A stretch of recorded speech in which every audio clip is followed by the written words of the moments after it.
Le festival Constellation se déploie jusqu'au 2 septembre. Après l'art urbain et les pierres numériques, il nous offre un troisième parcours, art et jardin. Un jardin d'Éden perché sur les remparts de la Porte des Allemands. C'est le point de départ du parcours art et jardin du festival Constellation. Une balade artistique et architecturale où les œuvres dialoguent avec l'environnement. Alexis Tricoire propose ici 3 créations réalisées uniquement à partir d'éléments recyclés. Et je fais très attention aux ressources qu'on utilise dans la nature. Pour moi, ce qui est important, c'est de créer un art engagé.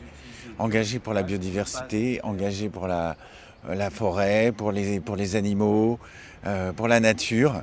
Et je vois qu'on est préoccupé, tout le monde est préoccupé par ce qui se passe aujourd'hui avec le climat.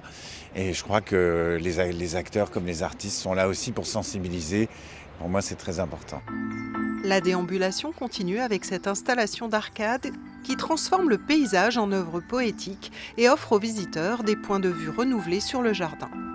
Plus loin, sur les remparts, une dizaine de photographies des élèves de l'École supérieure d'art de Lorraine s'intègrent dans le paysage. Il suffit de marcher quelques minutes encore pour découvrir le jardin éphémère installé place de la Comédie. Le projet se présente sous la forme d'un grand arbre dans lequel le public va pouvoir déambuler.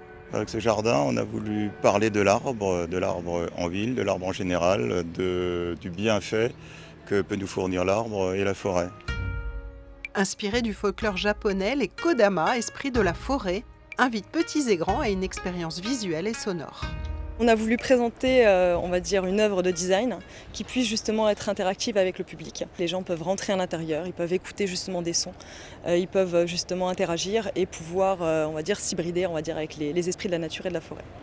4 kilomètres de balade bucolique qui se terminent au plan d'eau. Une déambulation libre à travers le patrimoine naturel et le long des rives de la Moselle, en accès libre tous les jours jusqu'au 2 septembre.